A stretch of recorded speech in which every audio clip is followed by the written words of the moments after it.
Today we just arrived here in LA airport early this morning. At ngayon kakalabas lang namin galing airplane at papuntang custom para makalabas na kami dito dahil meron pa kaming another flight.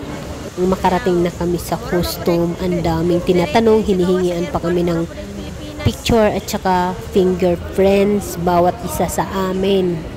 Po siningan pa kami ng itinerary ticket going to Mexico. Siguro akala nila na doon na kami titira sa Amerika.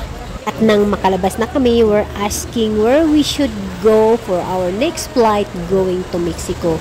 At ang sabi nila, we have to go in 3rd floor. At nang makarating kami sa 3rd floor, sinabi na naman nila na we have to transfer another Terminal 1. At ang sabi ng asawa ko, we have to walk dahil 10 minutes walking lang daw. Ako na nagagalit, bakit kailangan maglakad? Pagod na pagod nga ako. At saka wala pa kaming maayos na kain. Pagkatapos nun maglalakad kami at hindi ko pa alam at hindi namin alam pareho kung saan namin yan lalakarin ang Terminal 1. Nga pwede palang sumakay ng bus. Kaya nag-aantay kami sa bus na papuntang Terminal 1 pero ang hirap dahil ang daming bus pero ang tagal makarating ng bus na papuntang Terminal 1. At last nakakuha na kami ng bus at ayan, inihatid na kami sa Terminal 1.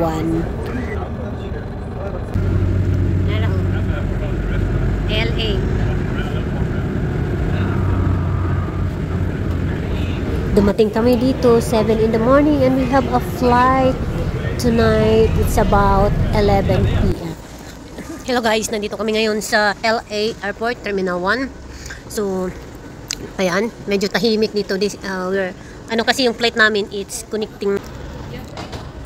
Galing kami doon sa international kanina, grabe, sobrang busy. Kala mo Pilipinas, grabe ang sikip at ang hirap sumakay ng bus papunta dito sa connecting flight namin sa Terminal 1. Dito sa LA.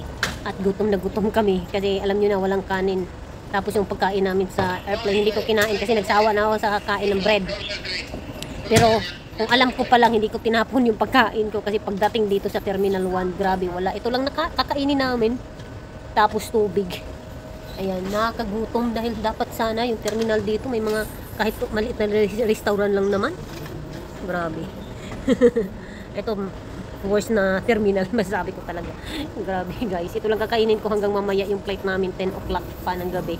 Dumating kami dito 12. Yung 1 o'clock na. Tapos buti, may maliit lang talaga sila ng tinda na maliit lang na shop, sobrang liit lang. Tapos yung karamihan mga binibenta nila mga lulis at saka drinks. Tapos ito, ganito ilan lang natira, 3 na lang siguro. Talagang paste yung buhay namin, grabe. Meron namang restaurant, kaso lang kailangan namin bumalik doon sa international na pinanggalingan namin. Kanda hirap-hirap nga kami sumakay ng bus. Tapos babalik pa kami doon. Kung babalik kami doon, tapos ang dami pa namin bitbit na bagahe. Kaya ayan, ito lang muna. Fasting. Pangsamantala. Ito lang kakayunin namin. Nakakaloka to. Tapos kulang pa kami ng tulog. Kasi yung flight namin kagabi, kunti lang tulog namin. May pagkain kami sa airplane, kaso lang mamaya pang gabi 10 pa. Ano ba kami makahanap ng kahit kainan man lang dito sa labas? Grabe. Yeah. Ngayon guys, maghahanap kami ng pagkain. Kasi mamaya pa naman yung flight namin. Wala kaming kakainin hanggang 10. Dahil itong terminal dito sa LA, yung palabas, pa-exit. Tsaka papasok. Wala man lang silang kahit maliit na restaurant. Nakakagutom. Sa wakas guys, nakakita kami ni Pain nito. Grabe talaga. Nagtanong pa, nakita ko yung dalawang mama kumain sa restaurant, sabi ko, ano yung kinakain ninyo? Sabi niya, rice daw, sabi saan nabili? Kaya yun, bumili kagad ako ng 4 na bowl, hanggang pang alas 10. Buti na lang. Ayan guys, nakita niya mga kain. So ayan guys, nakabili kami ng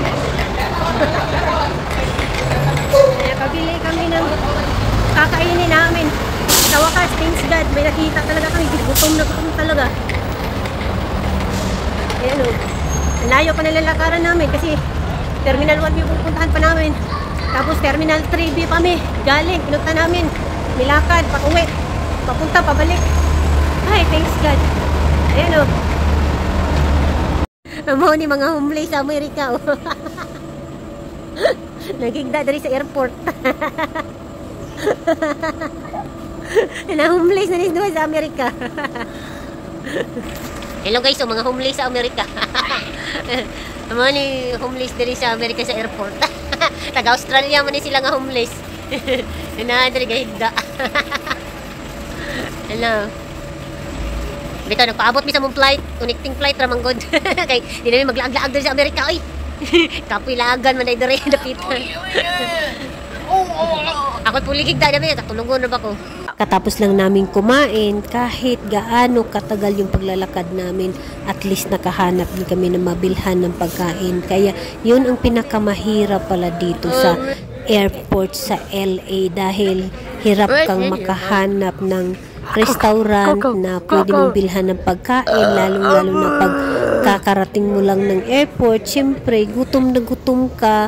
Kumpara sa mga ibang airport na napuntahan ko, meron talaga silang mga pagkain na tinitinda paglabas mo ng gate. Kaya nung naghahanap kami ng pagkain, sabi ko, bahala na kahit mahal makahanap lang ako ng pagkain. Bibili talaga ako ng pagkain namin dahil talagang nakakawala ng energy at kailangan namin ng energy dahil may next flight pa kami at lalo na kulang pa kami sa tulog. Kaya buti na lang, thanks God.